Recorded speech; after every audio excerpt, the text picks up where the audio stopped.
All right, today we're getting into 5 more executive functioning skills that uniquely wired kids often struggle with. So, if you listen to episode 5, you know that we covered 5 there, and we're going to get into 5 more today because executive functioning is an area of our brain that is responsible for, or plays a role, I should say, in just about every single thing your kid does.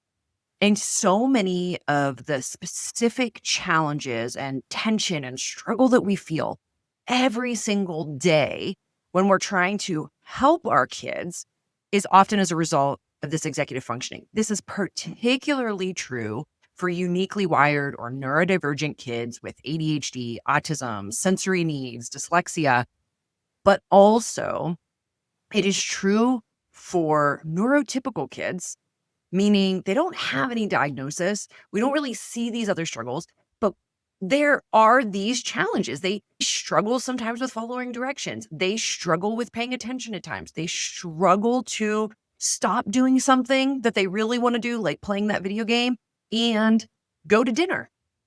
That is because of executive functioning skills. And it's because these are developing all throughout childhood. It is why toddlers have frequent tantrums because they have no emotional regulation, which is one of our executive functioning skills. It's just starting to develop, and it goes all the way up into our 20s. And many of us as adults still have some gaps in our executive functioning skills, or some of our executive functioning skills aren't as strong, and we see that impact in our daily life. That is certainly true for me. So today, I really want to talk about these other 5 that we didn't get to cover in that first episode, because I think so often as parents, we get just so frustrated with our kids. I think we worry about our kids. I think we look at these things as personality traits, as, oh my gosh, like, what is wrong with them? Like, why are they lying? Why do they give up so easily? I want my kid to be a kid that perseveres. I want my kid to do the hard thing. But perseverance is an executive functioning skill. In fact, that's one of the ones we covered in the first episode.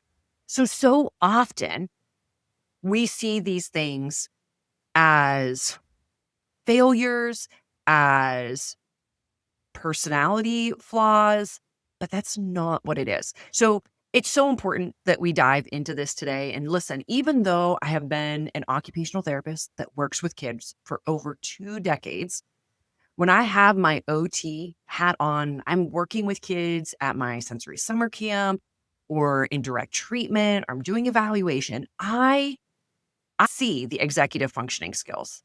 I'm looking for that. While I look through this kind of developmental, this sensory lens all the time, I really can't turn it off. In the day-to-day interactions with my own kids, particularly my kiddo with ADHD, I can forget. I can forget that some of these struggles, some of the things that I worry about are really executive functioning skills. Okay. So again, goal number 1 is just that we recognize what this is.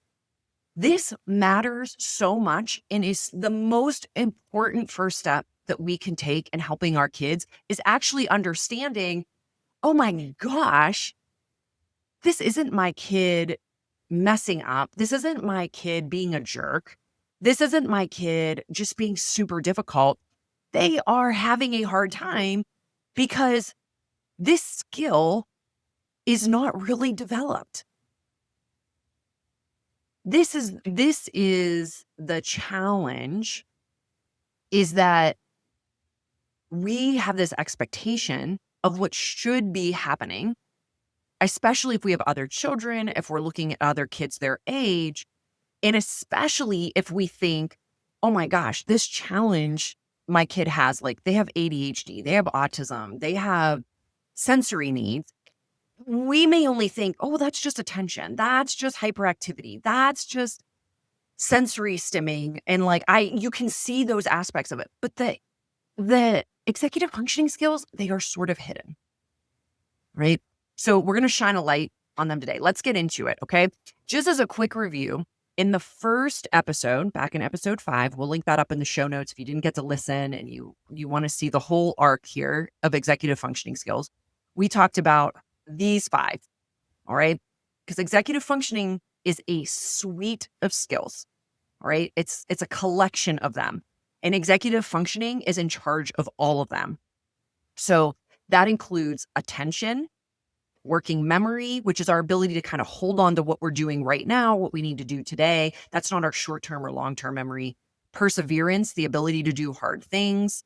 Task initiation, starting things that are hard, like that really messy room, the homework, the toy room that has toys everywhere, and your kid is like just not doing it. You've asked them 100 times and they're just not doing it.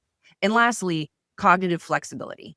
Okay, those are the 5 that we covered. Now, with the 5 that we are going to talk about today, it's so important to know that these are responsible for just about everything your kid is doing. It's involved in their ability to learn and pay attention at school. It's involved in their socializations. They need executive functioning to be able to do their morning routine, to get dressed, to brush their teeth, to come home at the end of the day and unpack their book bag, to keep their things organized. All of these things are part of executive functioning, and we literally need them for every activity during the day. All right. So let's get into our first executive functioning skill of this episode, which is a big one, and it is self-control. All right. Sometimes this is referred to as inhibition. Okay, so it basically means stopping ourselves from doing something that we know isn't good for us or is even something that we're just working towards. Okay, so for really young kids, this can look like not running out into the street. All right, a ball just rolled out into the street and they are focused on the ball. They want to run out and get it, and they're not able to control themselves, even though they see that a car is coming. Okay, that's a really scary moment, right? As a parent, there's kind of this impulsivity. They take off in the parking lot, even though, you've explained that it's dangerous. They can see the cars. They cannot stop themselves from running. It's kind of what it looks like in a younger kid. In an elementary aged kid, you may see that this is constantly interrupting. They're constantly talking. They're constantly yelling out. They push and shove to get to the front of the line. At any age, you may also see aggression play a role here. Your kid gets really upset, and in a split second, they lash out and hit something or someone or bite. Okay, this is related to self-control. Now, to be clear, there can be a sensory component to hitting and biting, and sometimes kids are doing those things not because they're angry, but because they're getting sensory feedback from that, and there's something rewarding for them in that. There's not necessarily I'm so angry right now, I'm lashing out and hitting you. When it's related to this self-control skill, this executive functioning skill, it is always when a child has gotten really angry, really upset. Okay. In older kids, this may be also, and even into teens, being aware of, I don't want to be on social media. I don't want to look at this type of content. I don't want to be on my screen so long, but I can't seem to stop myself. Again, we all can kind of struggle with that because many of the algorithms are set up to manipulate us psychologically and to prey on our dependencies from a neurological standpoint. And so they are hooking us in and kind of overriding even those of us that have good self-control. So I do want to be clear about that, but it's super, super more challenging for teens because they have not developed their self-control the way that is not done developing. And this can show up in all kinds of ways, right? Like we see teenagers do impulsive things all the time that they just haven't thought through all the way, right? They do something dangerous. they jump off something that seems like that was such a poor decision. Why did you do that? That is related to their executive functioning skill of self-control. So I have found personally that this is one that tends to push my parenting button. If my kid is really struggling with self-control in whatever area that is, whether it's around screens, it could even be around food, and there is a constant rub, I can sometimes forget that this is an executive functioning skill and not a willpower issue.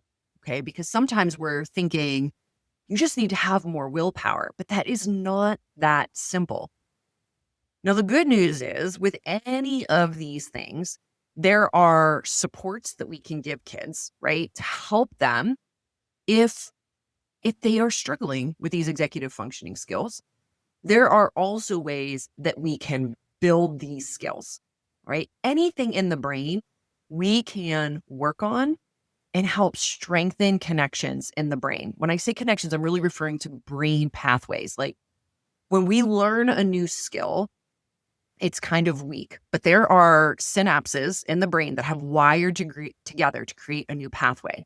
That's why when we're learning something, we need to practice, practice, practice, whether that's a sport, whether that's an instrument, whether that's math, reading, whatever it is, right? As kids are doing these things, it's practice, practice, practice. The more the brain uses it, the stronger and stronger it gets. Well, it's the same with executive functioning. It's just another area of the brain, and that works the same way as well. So we can take steps to help build this self-control. All right. Let me get into the second executive functioning skill that we're going to talk about, and that is organization. This is another one that I think, oh my gosh, we so attribute this to personality culturally that if a person is disorganized, we're like, oh, that's a personality trait. No, that's their executive functioning skills. Okay. The ability to see a whole bunch of different pieces of something and to categorize it and to organize it is an executive functioning skill. So we see this in young kids at an early age with simple things like cleaning up their toys, putting away their dinner plate. Do they know where the dinner plate needs to go? Do they know where the fork or the spoon needs to go? Where does their cup go? That is like a really simplistic way we would see it in really young kids playing out. With school age kids, we see this play out often with their desk, their locker, their book bag, their folder. Are there papers everywhere? Are they ripped? Are they torn? Are they balled up in the bottom of their book bag? Okay. That might be pointing to some challenges with organization. As kids get older, we start to see this in their bedrooms and their personal spaces. How well are they able to keep their spaces organized? Now, again, there's absolutely a tween-teen element here of not caring and not wanting to do it. And I think that that's where we really have to take a step back and watch our kids. Is there a desire to have this organized or clean, or is there an inability? And sometimes it's both 100%. And I have seen that in my own kid. But I have also seen that even when there's a desire, even when there's or clear expectations of, hey, this is what needs to happen right now, or we're setting aside this time to do it. And there's still I'm not sure how to do this. Okay. Task initiation, which we talked about in the first executive functioning episode, is also an element of this. Okay. So remember, task initiation is the ability to start something that usually is a little more challenging. So that might be like cleaning a room, organizing a desk, organizing a book bag, cleaning up their toys. Okay. That first step of where do I start? There's usually a moment of kind of looking around, especially when the room is a mess, the book bag is a mess, and thinking, I don't even know where to start. So that first piece is task initiation.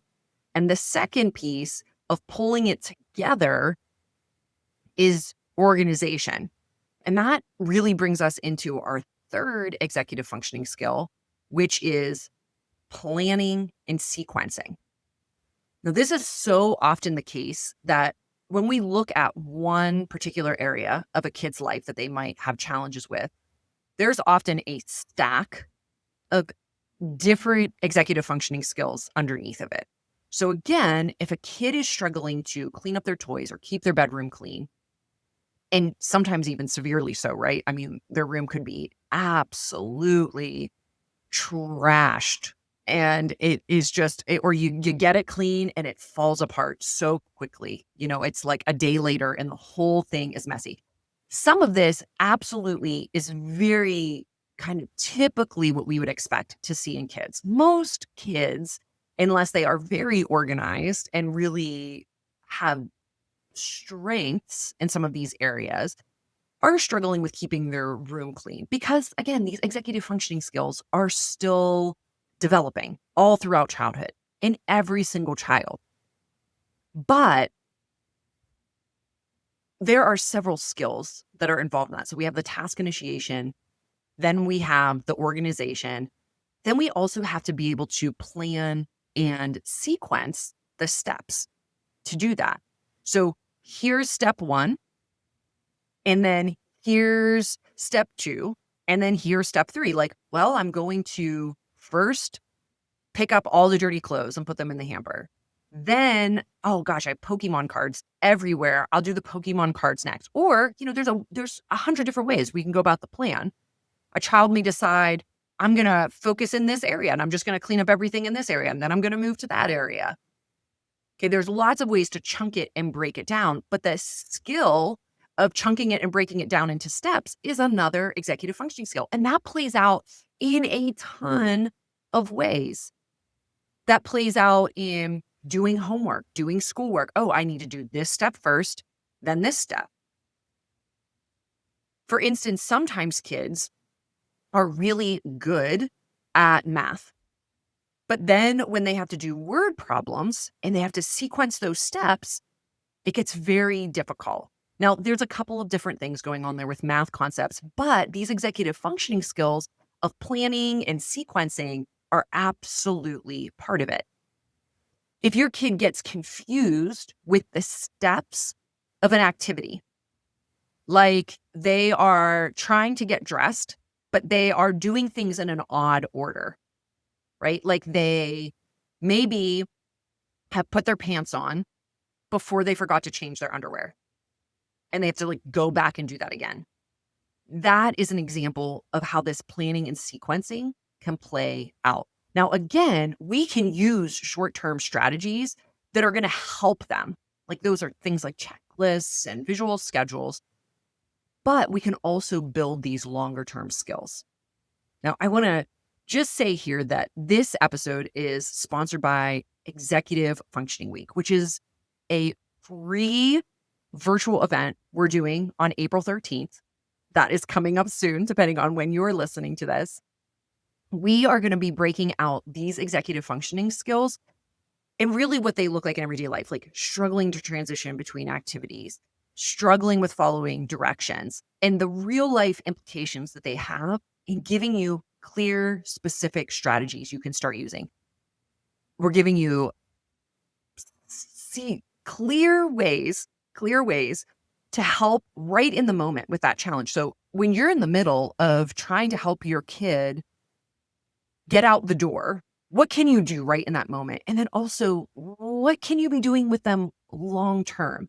I really want to dig into some specific strategies here. So I hope that you sign up and get a seat in Executive Functioning Week. This is 5 days to decrease meltdowns and increase listening and follow through and following directions. It's the first time we've ever done anything like this. So make sure that you grab a seat today. The link is in the show notes. Okay, so back to our list here. So far, we've covered self-control, organization, planning, and sequencing.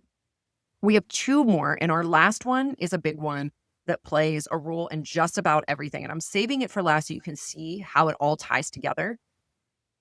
And then I want to make sure that we talk about how we can really support our kids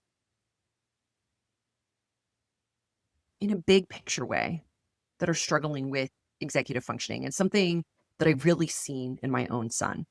So let's get into number 4, which is time management. All right. Another executive functioning skill. All right. Sometimes we would just say again about people, oh my gosh, they have like no time management ability. Wow, they are always running late. This is because of their executive functioning skills, not because of their personality. And so, what we see in kids when they're struggling with time management is that you are telling them, hey, we are leaving. We are leaving to go to the doctor, to even do something fun. Like we're going to the park. We are going to this amusement park, whatever, even something really exciting. Hey, we have 5 minutes left. And you know that your kid needs to get their shoes on. They need to grab their water or maybe fill up a water bottle. They need to clean up their toys. And maybe you even give them those reminders in that time period. And, the 5 minutes comes and goes, and they have just started to clean up their toys. It's like they don't have a sense of how much time they really have left or really what 5 minutes looks like. And so there starts to be this tension, I think, for us as parents when we're working with our kids to help them do the next thing or to help them be done, and they're not doing it. Another another example that has happened in my home many times is when there is homework that needs to be done. We check in, hey, what homework do you have to do? Oh, I have this homework. Okay, great. When are you going to do that? So this is an example of a support that I'm going to give my kid right in this moment because I want him to start making a plan because this is planning ahead, which is part of our executive functioning skills. That kind of goes with planning and sequencing. So even when he gets home, I'm trying to help him develop this awareness of, oh, I do need to think about this because he's worked really hard all day to try to focus. His executive functioning skills are being challenged all day long. So when he gets home, he wants total freedom, which is understandable. And truth be told, I want that for him too. I know that he really needs a significant break time. Now, some kids do really great with transitioning right to that schoolwork, that homework, and getting it done so they don't have to worry about it for the rest of the day. I do think many of our neurodivergent kids really need a break. Not 100% of the time, but many of them do. And so for him, he comes home and then it's completely out of his mind. So this one prompt is a way that I'm helping develop this planning on just a regular basis. Hey, when do you think would be a good time to do that? So it's forcing him to stop and think about what he wants to do for the rest of the night, or perhaps what we have to do. Like I may say, oh, remember we have your brother's violin concert later, or you have track practice, or, whatever it is. I'm reminding him, oh, hey, okay, do you remember you have that? Okay, so still sitting there thinking, and then he is having to come up with a plan for me. Oh, I'm going to do it after dinner. Okay, great. That's a plan. So we're working on one executive functioning skill there, but with the time management piece, I know that that's still a pretty broad time frame for him. And so I have learned that I need to usually give him another prompt, like, okay, when after dinner? Is that like right after dinner? Are you hoping to play? He'll often say to me, I don't know. And I can tell he's kind of getting frustrated because I am probably pushing his executive functioning skills too far. I'm requiring him to think about things that are too much sequencing for him in that moment. So, okay, I back off. But then as dinner's approaching, I do another reminder. Hey, remember, after dinner, we're going to do homework at some point.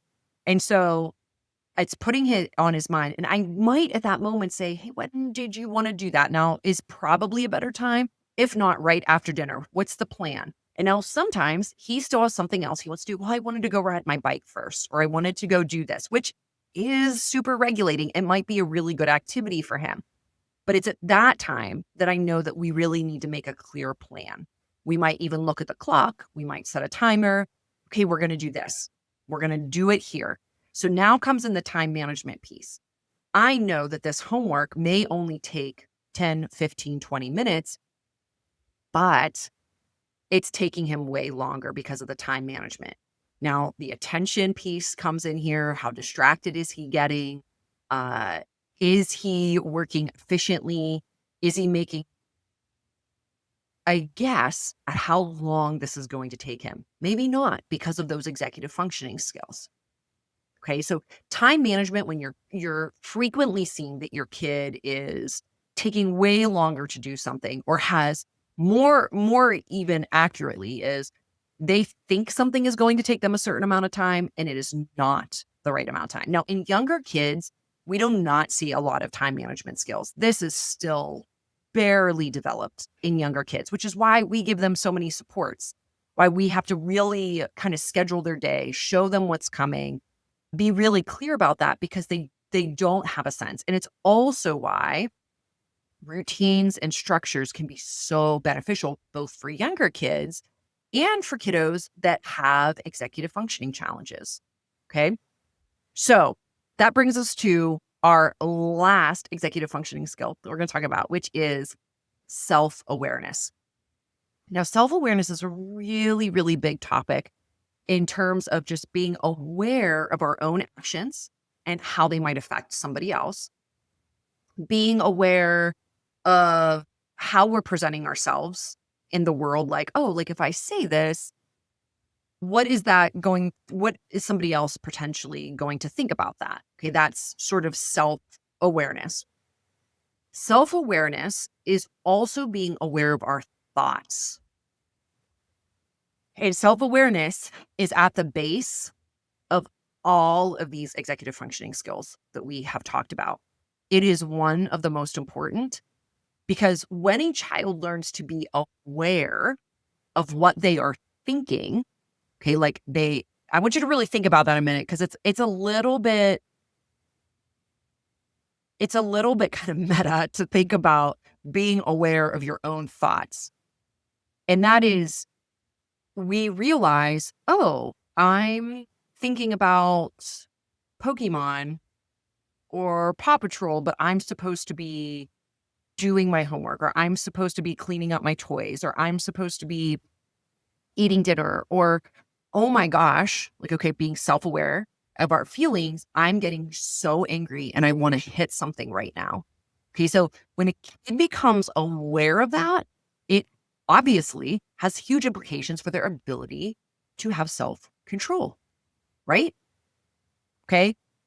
And every other thing that we've talked about. If there's an awareness of, whoa, everything looks so disorganized, that is such a helpful step in them even beginning to have any initiative of getting organized. So self-awareness is huge and is often where I start working on. In fact, this is going to be one of the first things that we talk about and get into with strategies inside of our first day of Executive Functioning Week, that free challenge that is coming up very, very soon. So make sure that you're grabbing your seat. So I just touched on what I think is so important for kiddos that are struggling with executive functioning skills. And that is structure and routine. And I hope that that does not make you cringe. I know for my fellow OTs and therapists that are listening, this is something we really lean into. And I know for some of you listening as parents, that is not necessarily your personality or how your brain is wired to be structured or routine. So I don't want you to feel any anxiety with me saying that, because I think structure and routine can look different for a lot of people. And it is not necessarily following a really strict schedule, but it does mean having a routine, some kind of clear expectations and boundaries, because this often is not only just a support to those executive functioning skills for kids, but it helps them understand what they are supposed to be doing. Okay, whether that's time to go to bed. It is time to eat. It is time to clean up.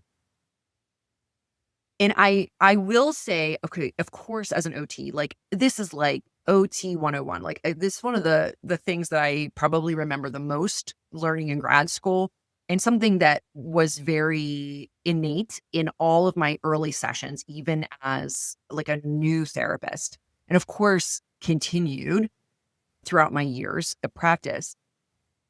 I do tend to lean that way personally in my own life. And so in my own home, that has certainly been true. But what's been really interesting is I have wondered at times, especially before my son was diagnosed with ADHD, as his development was unfolding, I wasn't sure. Is this just executive functioning skills that are still developing, or is this something more? And so I was kind of closely trying to watch and observe him. Is this personality? Is this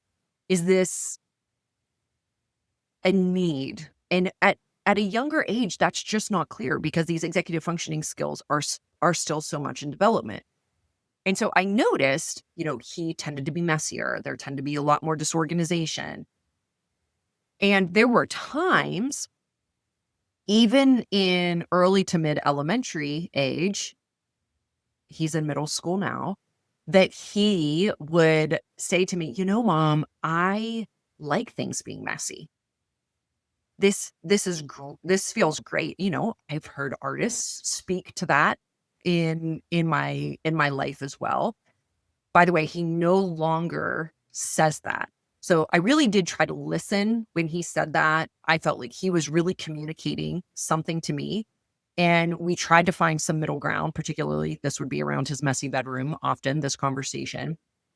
And what's really interesting is I started to see that in school, when he was in a more structured classroom, he was so much more successful in staying on top of homework. And let me be clear, I still see that now. The classes he does better in, where he is not really struggling to remember homework or missing assignments or doing well on tests, are the classes that are very clear, that are very organized, that are very supportive. Sometimes his favorite teachers that are the most fun-loving, that are really laid back, and that he really loves are the classes that he struggles in the most academically. And I certainly have seen that within my own home. When we have certain things that we're struggling with around self-control, if there's a tendency, like, I question myself sometimes, is this something I want to be more lax on for him and kind of flow with him a little bit more? It does seem to fall apart. Now, again, this is my individual kid, but I do think that there are a lot of implications for our kids in this area with executive functioning skill challenges. And the reason I'm bringing it up is because I suspect that you too may wonder, how much structure and routine do I put in? So what I want to say is, I don't think it's ever worth getting into a huge power struggle over. And it's one of these areas that when you're trying to set up structure and routine for your kid, and if they're pushing back against that, that I think that there's a lot of gray area on. I don't think it's a black and white issue that it's like, hey, this is our schedule and this is exactly how we have to follow it. And no matter what you say, this is what we're doing because ultimately I know it's what's best for you. I don't think that's the way for us to approach it. Nor do I think on the other end of the spectrum where it's like, oh gosh, you're pushing back against structure and routine. It's kind of a struggle for me too. So we're just not going to have any, because I think that we are not working on building executive functioning skills for them. And we have completely left out the supports to be able to help them do the things that they do. And here's the other thing. When we use supports like checklists or planners or visual schedules or calendars or reminders, okay, when we do that for our kids, it is giving an immediate solution, like right in that moment. But what it is also doing is it is teaching them to ultimately have that self awareness that these tools are helpful for me. And and to start to eventually use them on their own. That's awesome. So, okay, we need to wrap up this executive functioning episode. I love executive functioning. I think that there's just so much confusion around kind of what it is, why it matters. And so I hope that this has cleared that up for you a little bit. Just to sum up, executive functioning matters for every kid because it's developing all throughout childhood. And research shows us that kids with anxiety, kids with sensory processing difficulties, they're a big sensory seeker, they have a lot of sensory sensitivity, kids with ADHD, kids with autism tend to have more significant challenges with executive functioning. So these are connected somehow in the brain. We don't fully understand the concept, but there are clear and big correlations. Okay. So again, we have this awesome free event. It's one of our biggest and best resources we can give you to help with executive functioning, those things like following directions, transitioning, big emotions. So I hope you get a seat inside executive functioning.